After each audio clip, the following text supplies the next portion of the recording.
मी आज एक खूप महत्त्वाच्या मुद्द्यावर आपल्या सोबत बोलण्यासाठी आज आलेलो आहो. आपल्याला माहीतच असेल की मागच्या काही दिवसामध्ये आपण हे बघत आहे, वाचत आहे की औरंगाबादमधला आदर्श नागरी पतसंस्था घोटाळा किती मोठा आहे. इनिशियल लोक म्हणतं की 200 कोटीचा आहे, पण आमच्या जानकारी प्रमाणे ते खूप मोठा आहे, त्याच्यापेक्षा मोठा आहे. त्याचे सगळे डिटेल्स जे आहे आम्ही घेत आहे. पण एक प्रश्न उपस्थित होतो की हे का पहिला घोटाळा आहे पतसंस्थेचा, किंवा हे लास्ट घोटाळा आहे, याच्यानंतर काही घोटाळे होणार नाही. हे कोणी याचं उत्तर देणार? हे हे वारंवार हे घोटाळे पतसंस्थेचे, हे जे कॉपरेटिव्ह बँक्सचे घोटाळे जे आहे ते का होऊ राहिले, आणि का हे गोरगरिबांच्या पैशाचा संरक्षण आपण करू शकत नाही? कुठे त्रुटी आहे आपली? जे त्रुटी आहे हे सरकारला बघायचं असतं. सामान्य लोकांना काही देणं घेणं नसतं. सामान्य लोक फक्त हे बघतं की माझ्या आयुष्यातले जी कमाई आहे, जे 2 लाख रुपये मी जमा केली, 3 लाख केली, 5 लाख रुपये केली, जे जीवनभर कष्ट करून मी जे पैसा इकट्ठा केलेला आहे, ते पैसा एका बँकामध्ये ठेवले, ते बँक किंवा ते पतसंस्था जे जास्त इंटरेस्ट रेट देते. आणि बहुतेक अशा बँक्समध्ये, अशा पतसंस्थामध्ये पैसे टाकणारे कोण लोक आहे? जे लोक जीवनभर कष्ट करतं, जीवनभर मेहनत करून ते पैसा गोळा करतो आणि ते पतसंस्थामध्ये टाकतं. कारण त्यांना एक लोभ असतं, त्यांना लोभ दाखवण्यात येतं की आम्ही तुम्हाला नॅशनलाइज्ड बँक्सपेक्षा खूप जास्त आम्ही इंटरेस्ट रेट देतं. आणि याचा परिणाम काय होतो? इथं इतकं जास्त पैसा ते इकट्ठा करतो, करोडोमध्ये ते लोकांकडून ते इन्व्हेस्टमेंट्स अट्रॅक्ट करतो, इन्व्हेस्टमेंट्स घेतो. काही महिने, काही वर्ष ते प्रामाणिकपणे ते पैसा देतो, आणि मग त्याच्यानंतर त्यांचे डायरेक्टर्स असू द्या, बँकेचे चेअरमॅन असू द्या, आणि हे लोक कोण आहे? आपण आपल्या शहराचे जे जे पतसंस्था आहे, मोठे मोठे पतसंस्था, हे चालवणारी पतसंस्था कोण कोण आहे? हे सर्व लोक कुठे ना कुठे राजनीतिकशी संबंधित आहे. म्हणजे याचा अर्थ हे आहे की गोरगरीब लोकांचा पैसा आम्ही घेतलं आणि आपल्या स्वतःसाठी वापरलं, तर आमच्या कोणीही काही वाकडा करू शकत नाही, कारण आमच्या पॉलिटिकल लिंकिंग इतकं स्ट्रॉंग आहे आणि आमच्याकडे इतका मोठा पैसा झालेला आहे की आम्ही सगळ्यांना मॅनेज करू शकतो.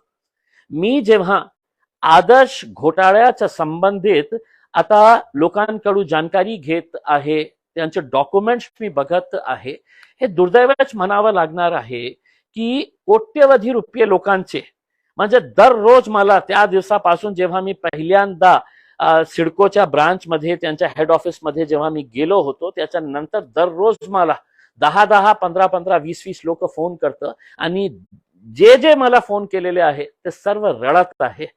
ते रडत आपली व्यथा मांडत आहे की साहेब, मी कष्ट करून 2 लाख रुपये बँकेत जमा केलं होतं, मी 3 लाख रुपये जमा केले होते, कोणी 10 लाख, कोणी 20 लाख, कोणी 25 लाख, कोणी 50 लाख रुपये, आपल्या आयुष्याची कमाई, रिटायरमेंटच्या नंतर पीएफ काढून, त्यांच्या ग्रॅच्युटीचे अमाऊंट काढून, किंवा शेतकऱ्यांनी आपलं शेत विकून ते पैसे पतसंस्थेमध्ये टाकतो. कशासाठी? तर आपल्या येणाऱ्या काळामध्ये आपल्या मुलाला शिक्षणासाठी आपल्याला ते पैसे लागतील, आपल्या मुलीचं लग्न करायचं आहे त्याच्यासाठी हे पैसे लागतील, आपल्याला काही झालं तर मेडिकल ट्रीटमेंटसाठी ते पैसे आम्हाला उपयोगी पडतील, हे कारणास्तव, किंवा आपल्याला घर बांधायचे आहे, 2 रूमची खोली बांधायची आहे, याच्यासाठी जीवनभर कष्ट करून हे पैसे लोक इकट्ठा करतं. आणि एक दिवस त्यांना असं पेपरमध्ये वाचून असं करतं की बँकेने याच्यावर, आरबीआयने याच्यावर निर्बंध टाकलेला आहे, कॉपरेटिव्ह डिपार्टमेंटने याच्यावर निर्बंध टाकलेला आहे, आणि असं सांगितलेलं आहे आता हे बँक बुडालेली आहे, हे पतसंस्था बुडालेली आहे, आता याच्यामध्ये तुम्ही कारभार करू नये. म्हणजे याचा अर्थ हे आहे की तुमचे जे पैसे आहेत त्याच्यामध्ये, जे तुम्ही या भरोश्यावर ठेवले होते की हे तर गव्हर्नमेंट रेग्युलराइज करतं, हे मॉनिटर करतं हे सगळं, गव्हर्नमेंट डिपार्टमेंट्स याला मॉनिटर करतो. या भरोश्यावर तुम्ही आपल्या जीवनभर आयुष्यभरची जी कमाई असतं तर त्याच्यावर तुम्ही डिपॉझिट करतं, इन्व्हेस्ट करतो. एक भरोसा असतं की नाही बाबा सरकार याच्या. पण मागच्या काही वर्षामध्ये आपण बघितलेलं आहे की जे सरकारमध्ये बसलेले लोक आहे ते स्वतः अशी पतसंस्था चालवत आहे, असे कॉपरेटिव्ह सेक्टर्सचे डायरेक्टर आहे. मग याचा अर्थ हे आहे की लोकांना याच्यामध्ये पैसा का टाकू, ज्याची गॅरंटीच नाही राहिलेली आहे. आता माझी अपेक्षा हे होती की आदर्शचा जे घोटाळा निघाला होता, आम्ही पोलीस कमिशनरांसोबत बसलो, आम्ही सगळं वरिष्ठ अधिकाऱ्यांसोबत बसलो, त्यांची एक कृती समिती तयार झालेली आहे. आणि मलाही विश्वास नाही होता की इतके हजारोंची संख्या मध्ये लोक रस्त्यावर येते, की आमचे पैसे अटकलेले आहे. आणि ज्या लोकांना मी भेटलो, ज्या म्हातारी बायांना मी भेटलो, ज्या प्रकारे जे रडत होते, कोणाचे 1 लाख रुपये, 2 लाख रुपये, 5 लाख रुपये, अनेक असेही लोक होते की समृद्धीमध्ये आपल्या शेती गेलेली आहे, जास्त पैसा मिळालेला आहे, चला आपण या पतसंस्थामध्ये ठेवू, या कॉपरेटिव्ह बँकमध्ये ठेवू. परिणाम काय झालं, ते डायरेक्टर्स पैसे घेऊन, ते चेअरमॅन पैसे घेऊन पळाले. आणि पळाले म्हणजे असं पळाले नाही, त्यांनी त्या पैशाचा वापर आपल्या स्वतःला कशा आपली प्रॉपर्टी वाढवता येईल, स्वतःची प्रॉपर्टी कशी वाढवता येईल याच्यासाठी त्यांनी उपयोग केला. त्यांना माहित होतं की हे गोरगरीब लोक जाणार कुठे. आणि हेच परिस्थिती होती, आपल्याला स्पष्टपणे सांगतो की कोणी त्यांचे वाली नाही होते. अनेक दिवसापासून ते इथले या पुढारीकडे जायचं, त्या पुढारीकडे, या मंत्रीकडे जायचंच नाही. एकदा माझ्याकडेही आले आणि मी त्यांना शब्द दिले की मी येतो तुमच्याकडे. मी गेलो जेव्हा तर मला कळाले की किती गंभीर हे मुद्दा आहे. आता माझी अपेक्षा हे होती की महाराष्ट्राच्या विधानसभेचा अधिवेशन आता सुरू आहे, 2 दिवस झाले. आणि माझी अपेक्षा हे होती की या 2 दिवसामध्ये मुख्यमंत्री असू द्या, वित्तमंत्री असू द्या, सहकार मंत्री असू द्या, 2-2 किती गप्पा मारत होते की आता आमची डबल इंजिनची सरकार आहे, आता ट्रिपल इंजिन लागलेला आहे, किती विकास करणार आहे, आपला स्वतःचा विकास. हे गोरगरिबांच्या पैशाच्या बाबतीत का एक शब्दही काढले नाही तुम्ही. काय याचा अर्थ काय आहे की नाही आम्हाला संरक्षण आहे त्या मानकापेला, ते जे डायरेक्टर आहे, ते जे चेअरमॅन आहे. आणि किती उदाहरण देऊ आपलं. आता महाराष्ट्र स्टेट कॉपरेटिव्ह बँक घोटाळा कोणी सांगितलं होतं, किती पैशाचा घोटाळा आहे, 25,000 कोटीचा कोणी सांगितलं होतं. हायकोर्टांनी, बॉम्बे हायकोर्टनी निर्देश दिलं की याची चौकशी व्हायला पाहिजे.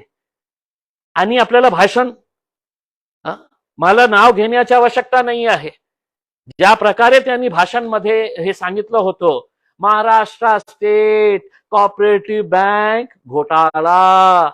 मित्रो, काय झालं त्याचा घोटाळा, तुम्ही कोणी केलं, कोणत्या प्रकारे केलं, कधी केलं, हे सगळे सांगणारे तुम्ही.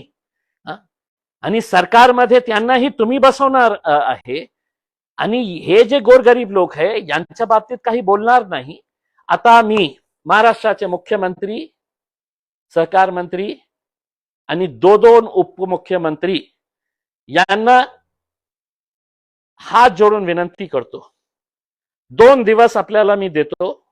या 2 दिवसामध्ये महाराष्ट्राच्या विधानसभेमध्ये तुम्ही एक घोषणा करा की जे पतसंस्था रिकॉग्नाइज्ड आहे, जे पतसंस्था कॉपरेटिव्ह डिपार्टमेंट्सने त्यांना रिकॉग्नाइज केलेले आहे, किंवा जे कॉपरेटिव्ह बँक्स जे आरबीआय ने त्याची मॉनिटरिंग करत आहे, आणि त्याच्यामध्ये माझे पैसे काही असतील, तुमचे पैसे काही असतील, याची जबाबदारी महाराष्ट्र सरकारने घ्यायला पाहिजे. महाराष्ट्र सरकारने हे लोकांना आश्वासन द्यायला पाहिजे की समजा एक पतसंस्था बुडाली, त्यांचे डायरेक्टर तुमचे पैसे नेऊन पळाले, तर आम्ही त्याची गॅरंटी घेणार आहे. कारण मॉनिटरिंग तुम्हाला करायचे आहे, त्यांच्यावर नजर ठेवण्याची जबाबदारी तुमची आहे.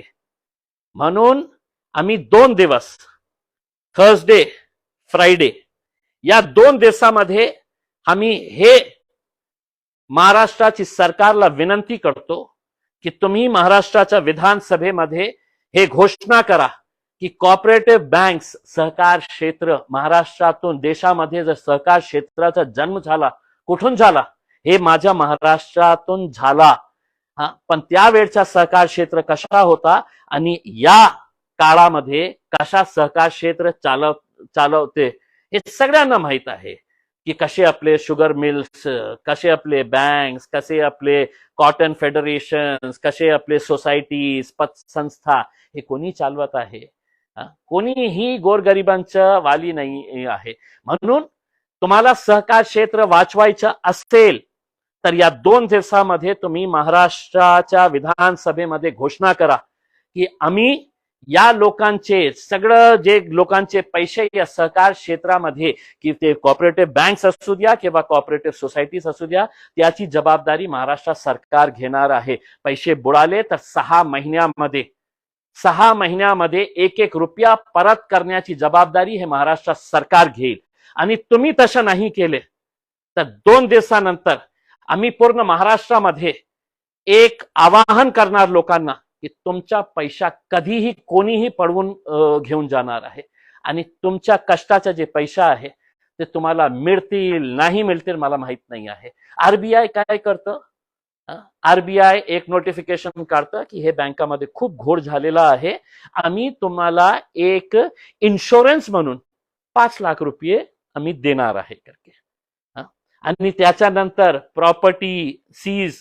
प्रॉपर्टी सीज झाल्यानंतर त्याच्यावर लिटिगेशन होतो. लिटिगेशन नंतर हे माझी प्रॉपर्टी यांनी इथे घाण ठेवलेली आहे, अनेक असे प्रॉब्लेम्स क्रिएट करण्यात येतं. आणि गोरगरीब इतकं त्रस्त होतो की आपला पैसा आज मिळणार नाही मिळणार. म्हणून मी हात जोडून विनंती करतो महाराष्ट्र सरकारला, या गोरगरिबांसाठी मी खूप मोठी घोषणा करत आहे. मला माहित आहे की या नियमामध्ये बसत आहे नाही बसत आहे, पण कोणीतरी बोलायला पाहिजे. म्हणून मी आपल्याला 2 दिवसाचा कमीत कमी आपण कशाही असा फालतू मुद्द्यावर आपण चर्चा करत आहे, एकदा एक चांगल्या मुद्द्यावरही आपण चर्चा करा. हे जे पैसे कोट्यवधी रुपये अनेक बँकामध्ये, पतसंस्थांमध्ये लोकांनी ठेवलेले आहे, त्याची गॅरंटी घेण्याची जबाबदारी हे महाराष्ट्र सरकार घेणार आहे. आणि लोकांनी आपले पैसे सुरक्षित समजा. त्या बँकेतून पैसे, त्या पतसंस्थातून पैसे काढण्याची आवश्यकता नाही अशी घोषणा करा. नाहीतर येणाऱ्या सोमवारी पासून तुम्ही बघेल की कॉपरेटिव्ह सोसायटीज, कॉपरेटिव्ह बँक्सच्या समोर किती लोक लाईन लावतील आणि आपले आपले पैसे बँकेतून काढतील. आणि याची संपूर्ण जबाबदारी कोणाची असेल तर हे महाराष्ट्र सरकारची असणार आहे. आदर्श जेव्हा घोटाळा झाला, दुर्दैव आहे, खूप दुर्दैव आहे. केंद्रातले 2 मंत्री आहे, रावसाहेब दानवे, डॉक्टर भागवत कराड, भाषण, एकही भाषण त्यांचं असं नाही आहे की ज्याच्यामध्ये त्यांनी बोललं नाही की देशचे सगळे बँक्स माझ्या अखत्यारीत येते. आदर्श, अतुल सावे साहेब सहकार मंत्री होते, माझे शहरातले होते, एकदाही तिथे गेलं नाही. लाजवणारी गोष्ट तर हे आहे की जेव्हा हे लोक रस्त्यावर होते आदर्शचे, तर त्याच दिवशी डॉक्टर भागवत कराड साहेब आपला वाढदिवस साजरा करत होते. मग कुठे गेले आमच्या शहरातले जे इतकं मंत्री महाराष्ट्र सरकारने दिलेली आहे, ट्रिपल इंजन सरकारनी, की किती मंत्री आहे आमच्याकडे? रावसाहेब दानवे आहे, डॉक्टर भागवत कराड आहे, अब्दुल सत्तार साहेब खूप दांडगे मंत्री आहे, मग आपले भुमरे साहेब आहे, मग दानवे साहेब आपले हे दानवे आहे, अंबादास दानवे साहेब विरोधी पक्षातले. 2 दिवस घोषणा करा, नाही तर सहकार क्षेत्राच्या काय हाल होतील मला माहित नाही आहे. आपल्या सर्वांची जबाबदारी आहे हे सहकार क्षेत्राला वाचवण्याची. पण याच्यासाठी तुम्हाला पुढे येण्याची आवश्यकता आहे. खूप खूप धन्यवाद.